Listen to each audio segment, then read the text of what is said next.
Assalamualaikum warahmatullahi wabarakatuh. Kami dari kelompok A akan mempresentasikan bab 7 mengenai cash and receivables. Perkenalkan, nama saya Ferina Novita Rahmah dengan NPM terakhir 066. Saya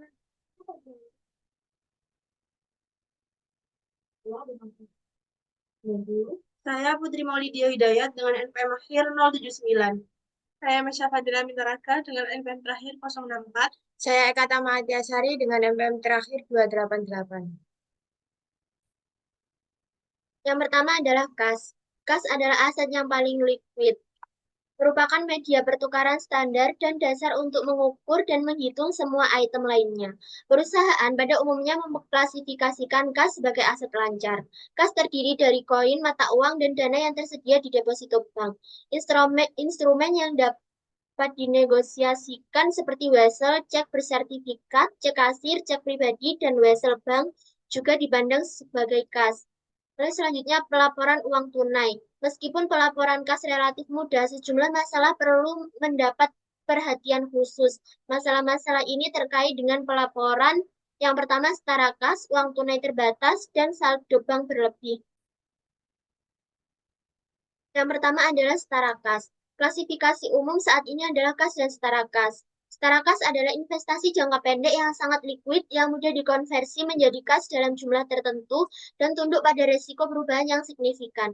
IMRS menyarankan bahwa hanya investasi yang dengan jatuh tempo awal 3 bulan atau kurang pada saat akuisisi yang memenuhi syarat berdasarkan definisi ini. Kas dan setara kas harus disimpan untuk tujuan memenuhi komitmen jangka pendek dan bukan untuk tujuan investasi. Contoh setara kas adalah yang pertama obligasi pemerintah, yang kedua surat berharga, yang ketiga komersial, dan yang terakhir dana pasar uang tertentu. Lalu yang selanjutnya adalah kas yang disisihkan. Dana kas kecil, penggajian, dan dividen adalah contoh kas yang disisihkan untuk tujuan tertentu. Dalam kebanyakan situasi, saldo dana ini tidak material. Oleh karena itu, perusahaan tidak memisahkannya dari kas dalam laporan keuangan. Jika jumlahnya material, perusahaan memisahkan kas terbatas dari kas biasa untuk tujuan pelaporan. Alasannya adalah bahwa kas tersebut tidak disimpan untuk tujuan memenuhi komitmen kas jangka pendek. Perusahaan mengklasifikasikan kas yang dibatasi baik dalam bagian aset lancar maupun dalam bagian aset tidak lancar, tergantung pada tanggal ketersediaan atau pencarian. Dan selanjutnya adalah saldo bank berlebih. Penarikan dana berlebih di bank terjadi ketika perusahaan ada rekening kasnya. Perusahaan harus melaporkan penarikan dana berlebih di bagian kewajiban lancar, menggabungkannya dengan jumlah yang dilaporkan sebagai utang usaha. Jika material, perusahaan harus mengungkapkan pos-pos ini secara terpisah baik pada bagian laporan posisi keuangan atau pada catatan terkait. Nah, saldo rekening bank yang berlebih dimasukkan dalam komponen kas jika saldo laporan tersebut dapat dibayar, kecuali sesuai permintaan dan merupakan bagian integral dari pengelolaan kas perusahaan. Saldo rekening yang tidak memengaruhi persyaratan ini harus dilaporkan sebagai kewajiban lancar. Lalu yang selanjutnya adalah ringkasan item terkait kas. Kas dan setara kas mencakup alat tukar dan sebagian besar instrumen yang dapat dinegosiasikan. Jika item tersebut tidak dapat dengan cepat dikonversi menjadi koin atau mata uang, perusahaan mengklasifikasikannya secara terpisah sebagai investasi, piutang, atau biaya berbayar. Perusahaan memisahkan dan mengklasifikasikan kas yang tersedia untuk pembayaran kewajiban yang saat ini jatuh tempo di bagian aset tidak lancar. Nah, di sini ada ringkasan item terkait kas.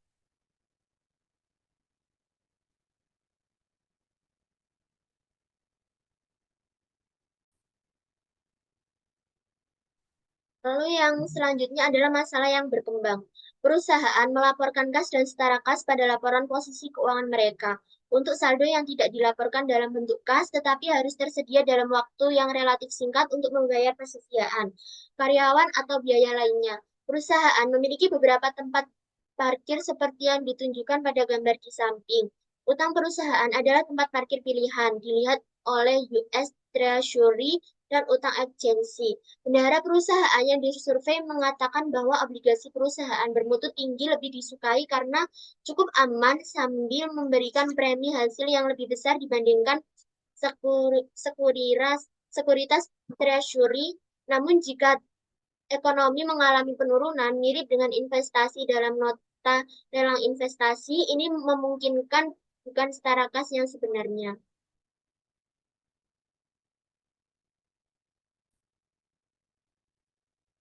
Selanjutnya ada piutang. Piutang ini sering disebut sebagai pinjaman dan piutang adalah klaim yang diajukan terhadap pelanggan dan pihak lain atas uang, barang, atau jasa. Contoh piutang adalah perusahaan seperti Airbus atau FRA yang mencatat piutang usaha saat menjual pesawat secara kredit kepada All Nippon Airways.co.id.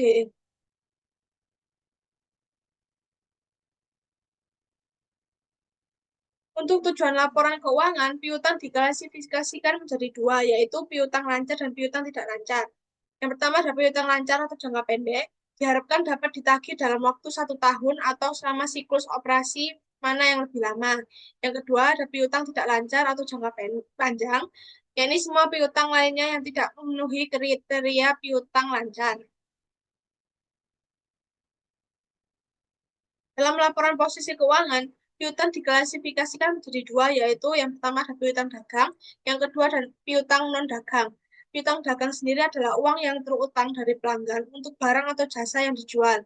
Ini seringkali merupakan item paling signifikan dalam aset lancar dan dapat dibagi menjadi dua, yaitu piutang usaha dan piutang wesel. Yang kedua ada piutang non-dagang. Contoh piutang non-dagang diantaranya adalah satu, kemajuan bagi penjabat dan karyawan. Dua, uang muka kepada anak perusahaan. Tiga, deposit yang dibayarkan untuk menutupi potensi kerusakan atau kerugian. Empat, deposit yang dibayarkan sebagai jaminan kinerja atau pembayaran. Lima, dividen dan bunga yang diterima. Selanjutnya ada pengukuran harga transaksi. Harga transaksi adalah jumlah imbalan yang diharapkan diterima perusahaan dari pelanggan sebagai imbalan atas pengalihan barang dan jasa. Selanjutnya ada diskon perdagangan. Diskon perdagangan adalah potongan harga yang diberikan oleh penjual kepada pembeli sebagai insentif untuk melakukan pembelian. Diskon ini dapat berupa diskon tunai dan pengembalian dan potongan penjualan. Diskon tunai atau diskon penjualan adalah potongan harga yang ditawarkan perusahaan kepada pelanggan untuk mendorong pembayaran segera. Diskon ini dirancang untuk meningkatkan arus kas dengan mempercepat penerimaan pembayaran. Yang kedua ada pengembalian dan potongan penjualan. Pengembalian dan pemotongan penjualan adalah bentuk pertimbangan variabel yang harus diperhitungkan dalam pencatatan pendapatan. Ini mencakup situasi di mana pelanggan dapat mengembalikan produk atau menerima potongan dari harga penjualan jika mereka tidak puas. Selanjutnya ada nilai waktu dari uang. Nilai waktu dari uang mengacu pada konsep bahwa uang yang diterima hari ini lebih berharga daripada jumlah yang sama yang diterima di masa depan. Ini disebabkan oleh potensi penghasilan dari investasi atau bunga yang dapat diperoleh selama periode tersebut. Selanjutnya ada penilaian piutang usaha. Terdapat dua metode yang digunakan dalam akuntansi piutang tak tertagih. Metode yang pertama adalah metode penghapusan langsung. Dalam metode ini, piutang tak tertagih dihapuskan dari buku ketika dianggap tidak dapat ditagih.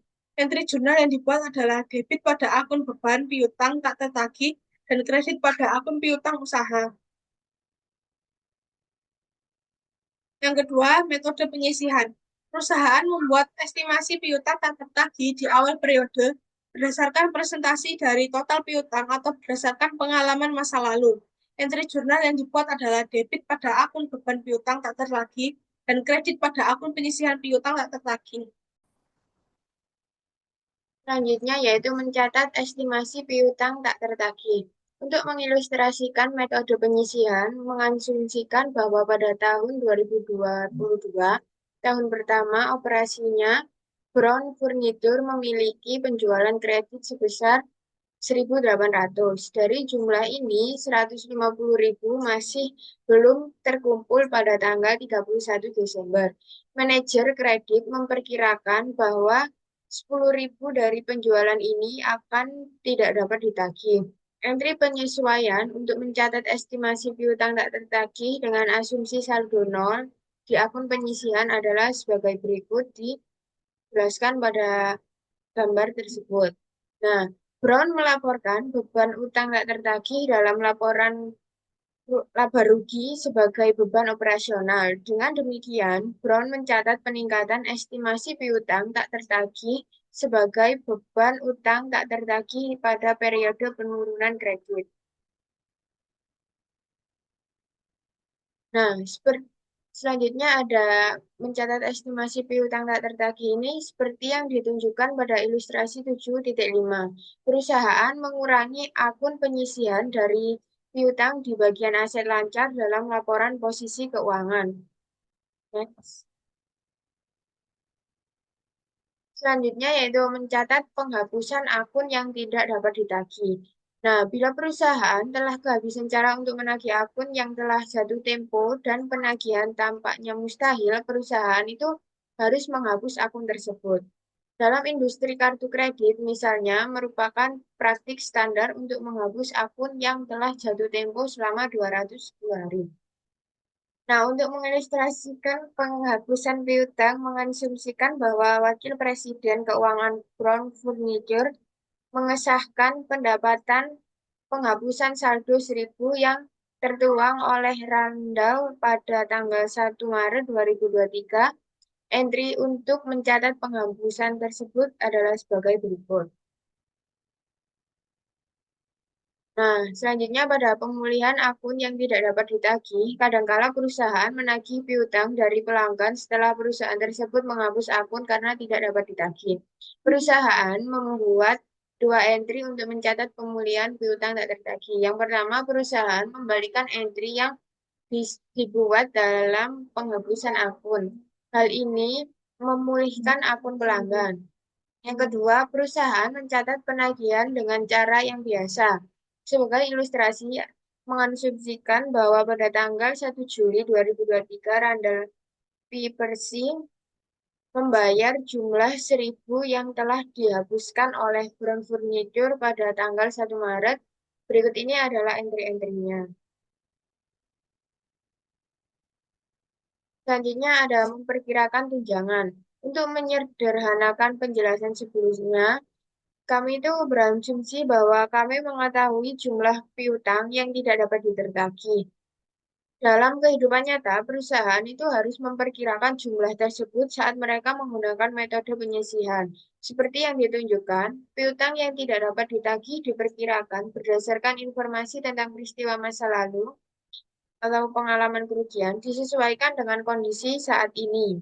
Dan perkiraan yang wajar tentang faktor-faktor yang akan mempengaruhi piutang yang tidak dapat ditagih. Meskipun banyak pertimbangan yang terlibat, tujuannya adalah untuk mengembangkan estimasi terbaik dari piutang yang tidak dapat ditagih. Selanjutnya ada piutang wesel. Piutang wesel adalah instrumen keuangan yang didukung oleh perjanjian formal berisi janji tertulis untuk membayar sejumlah uang pada tanggal tertentu. Wesel ini dapat dinegosiasikan dan dialihkan dengan mudah. Terdapat dua jenis wesel berbunga dengan tingkat bunga tetap dan tanpa bunga yang memasukkan bunga dalam nilai nominalnya. Meskipun berjangka panjang, piutang wesel cukup likuid karena dapat dikonversi menjadi uang tunai, meskipun seringkali dikenakan biaya. Selanjutnya ada pengakuan piutang wesel. Perusahaan mencatat dan melaporkan wesel tagih jangka panjang pada nilai sekarang dari kas yang diharapkan akan diterima. Ketika bunga dinyatakan pada wesel berbunga sama dengan suku bunga efektif pasar, wesel dicatat pada nilai nominal 12 ketika suku bunga yang dinyatakan berbeda dari suku bunga pasar. Kas yang dipertukarkan nilai sekarang berbeda dengan nilai nominal wesel. Perusahaan kemudian mencatat perbedaan ini baik diskonto atau premium dan mengamortisasikannya selama masa berlaku wesel untuk mendekati suku bunga efektif pasar. Ini menggambarkan salah satu dari banyak situasi di mana konsep nilai waktu uang diterapkan pada pengukuran akuntansi. Nah, pengakuan piutang wesel itu diilustrasikan diskonto wesel yang diterbitkan pada nilai normal. Mengasumsikan bahwa Big Law SA meminjamkan Selanjutnya yaitu pengakuan piutang Wesel. Untuk mengilustrasikan diskonto Wesel yang diterbitkan pada nilai nominal, mengasumsikan bahwa Biglow SA meminjamkan Scandinavian Import 10.000 sebagai ganti Wesel 10.000. Jangka 3 tahun dengan bunga 10% per tahun. Suku bunga pasar untuk Wesel dengan resiko serupa juga 10%. Kami menunjukkan diagram waktu yang menggambarkan kedua arus kas dalam ilustrasi 7.7 berikut ini. Pada Pada catatan tanpa bunga, jika perusahaan menerima wesel tanpa bunga, nilai sekarang adalah uang tunai yang dibayarkan kepada penerbit karena perusahaan mengetahui jumlah di masa mendatang dan dinilai sekarang dari wesel tersebut. Perusahaan dapat menghitung suku bunga. Suku bunga ini sering disebut sebagai suku bunga implisit. Perusahaan mencatat selisih antara jumlah di masa mendatang atau nilai nominal dan nilai sekarang atau uang tunai yang dibayarkan sebagai diskon yang mengamortisasikannya menjadi pendapatan bunga selama masa berlaku wesel. Nah, sebagai ilustrasi, Jeremia Company menerima wesel tanpa bunga senilai 10.000 selama 3 tahun. Dengan nilai sekarang sebesar 7.721,80 tingkat implisit yang menyamakan total kas yang akan diterima 10.000 saat jatuh tempo dengan nilai sekarang dari arus kas masa depan 7.721,80 adalah 9% dari nilai sekarang dari 1 untuk 3 periode pada 9% adalah 77.218. Diagram yang menggambarkan satu arus kas dalam ilustrasi 7.9 berikut ini.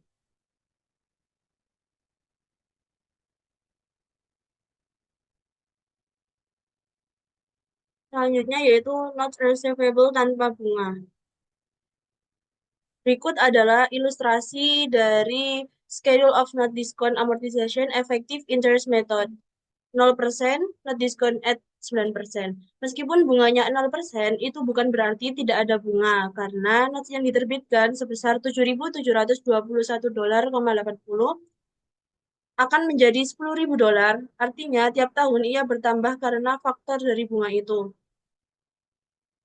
Next.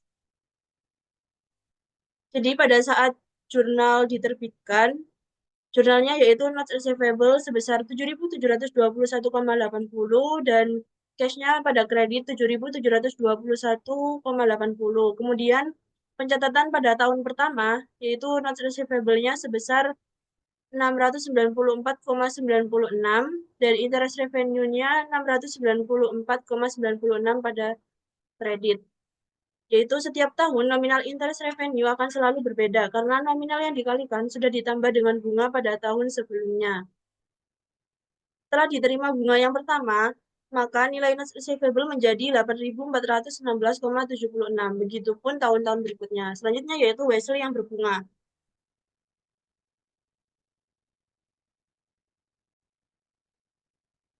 Selanjutnya yaitu wesel yang berbunga. Terdapat ilustrasi yaitu Morgan Group memberikan pinjaman kepada Mary Cho dan menerima wesel 3 tahun senilai 10.000 dengan bunga 10% per tahun.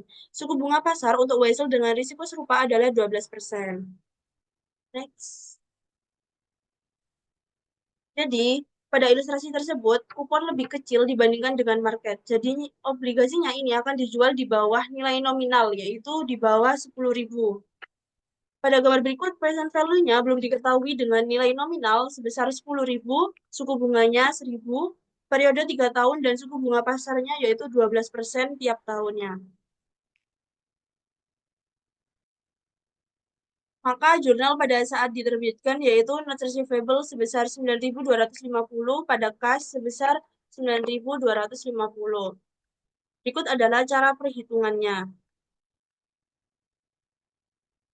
Kemudian berikut tabel amortisasi interest revenue yang dimana berasal dari 9.520 dikali 12%, yaitu sama dengan 1.142. Kemudian dikurangi dengan cash reserve, yaitu menjadi total diskon amortisasinya. Next. Berikut adalah gambar dari tabel amortisasinya.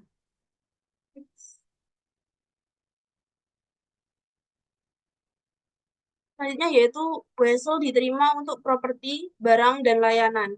Ketika sebuah wesel diterima sebagai ganti properti, persediaan, ataupun jasa dalam transaksi yang dilakukan secara wajar, tingkat bunga yang ditetapkan dianggap wajar, kecuali salah satu hal berikut terjadi. Yang pertama, tidak ada suku bunga yang disebutkan. Yang kedua, suku bunga yang ditetapkan tidak masuk akal. Yang ketiga, nilai nominal surat utang tersebut berbeda secara material dari harga jual tunai saat ini untuk item yang sama atau serupa atau dari nilai wajar instrumen utang saat ini. Next.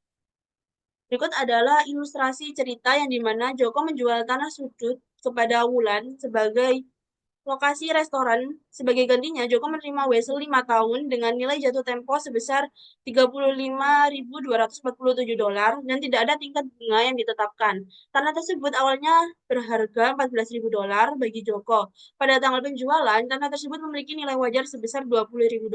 Dengan kriteria di atas, Joko menggunakan nilai wajar, maka jurnalnya yaitu net receivable $20.000 di sebelah debit, kemudian land $14.000 di sebelah kredit, dan yang terakhir gain on disposal of land, yaitu perhitungannya dari $20.000 dikurangi $14.000, jadi di kredit sebesar $6.000. Selanjutnya yaitu pengalihan piutang. Perusahaan dapat mengalihkan piutangnya untuk mempercepat penerimaan kas dari piutang. Perusahaan dapat mengalihkan piutang ke pihak lain untuk memperoleh uang. Sebuah piutang dapat dialihkan ke pihak lain dengan dua cara, yaitu yang pertama penjualan piutang dan yang kedua pinjaman dengan jaminan. Next. Berikut adalah penjualan piutang, yang dimana pelanggan memiliki utang ke perusahaan, jadi perusahaan piutangnya bertambah. Kemudian perusahaan menjual piutang tersebut pada pihak ketiga dengan berbagai prosedur yang harus dilaksanakan, dan pada akhirnya pihak ketiga yang akan membayar piutang tersebut seolah-olah sudah lunas. Kemudian pelanggan nantinya akan membayar ke pihak ketiga. Berikut adalah ilustrasinya.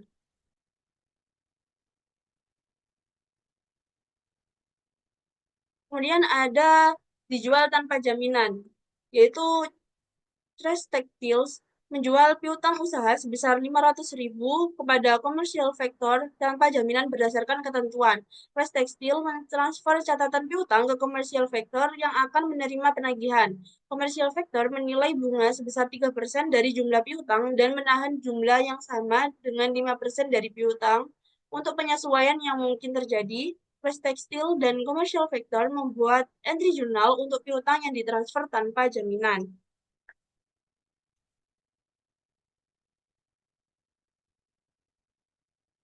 Kemudian berikut adalah perhitungannya dari Crash Textile dan Commercial Factor, yang dimana terdapat tas sebesar 460.000, kemudian due from factor sebesar 25.000, yang dimana due from factor ini adalah biaya yang ditanggung Crash Textile jika terjadi apa-apa.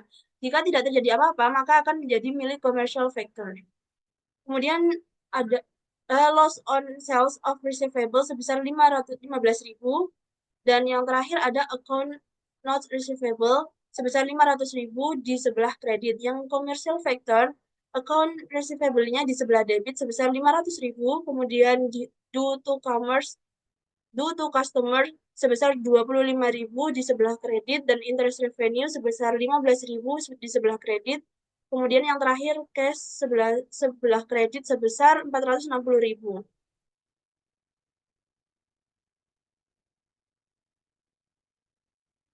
Jadi berikut adalah jurnal yang lebih singkatnya dari Crash Textile dan Commercial Factor. Selanjutnya adalah akuntansi untuk pengalihan piutang. Jika secara substansial semua risiko dan manfaat kepemilikan piutang dialihkan, maka piutang tersebut tidak lagi diakui. Namun, jika secara substansial semua risiko dan manfaat tidak dialihkan, maka perusahaan memperlakukan pengalihan tersebut sebagai pinjaman yang dijamin. Jika akuntansi penjualan sesuai, maka perusahaan tetap harus mempertimbangkan aset yang diperoleh dan kemudian yang timbul dalam transaksi. Next. Selanjutnya adalah penyajian dan analisis penyajian piutang. Berikut adalah aturan umum dalam mengklasifikasikan piutang. Yang pertama adalah memisahkan dan melaporkan jumlah tercatat dari berbagai kategori piutang. Kedua, menunjukkan piutang yang diklasifikasikan sebagai lancar dan tidak lancar dalam laporan posisi keuangan. Yang ketiga, mengimbangi akun penilaian piutang yang mengalami penurunan nilai secara tepat. Yang keempat, mengungkapkan nilai wajar piutang dengan cara memungkinkan perbandingan dengan jumlah tercatat piutang. Yang kelima, mengungkapkan informasi untuk menilai risiko kredit yang melekat pada piutang. Keenam, mengungkapkan piutang yang dijamin sebagai agunan. Yang terakhir yaitu mengungkapkan semua konsentrasi risiko kredit signifikan yang timbul dari piutang.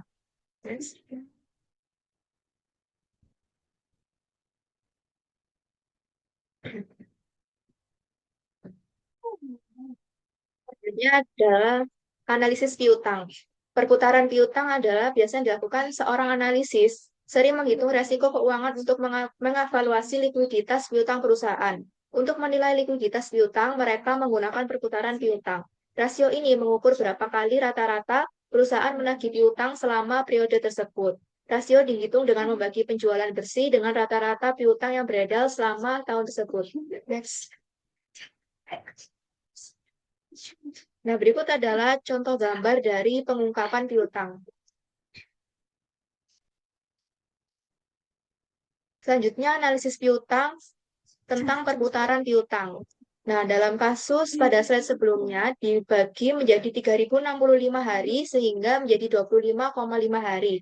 Perusahaan seringkali menggunakan periode penagihan rata-rata untuk menilai efektivitas kebijakan kredit dan penagihan mereka.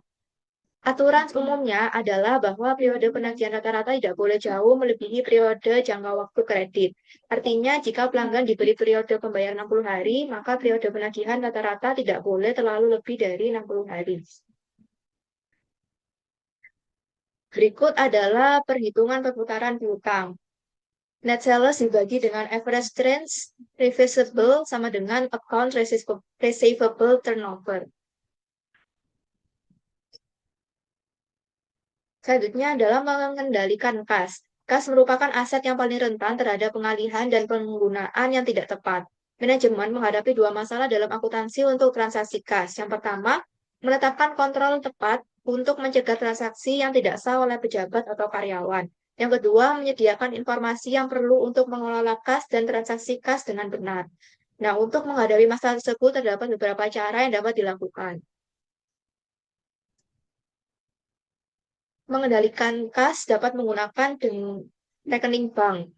Yang pertama, perusahaan dapat mengoptimalkan pengelolaan keuangan dengan cara mengalokasikan rekening dengan strategis dan menggunakan lockbox untuk mempercepat penerimaan uang.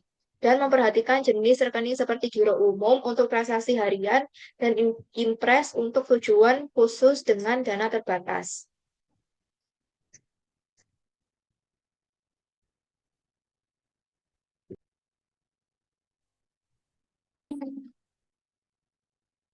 Selanjutnya, dalam mengendalikan kas, kita perlu yang pertama itu ada sistem kas kecil yang paling penting.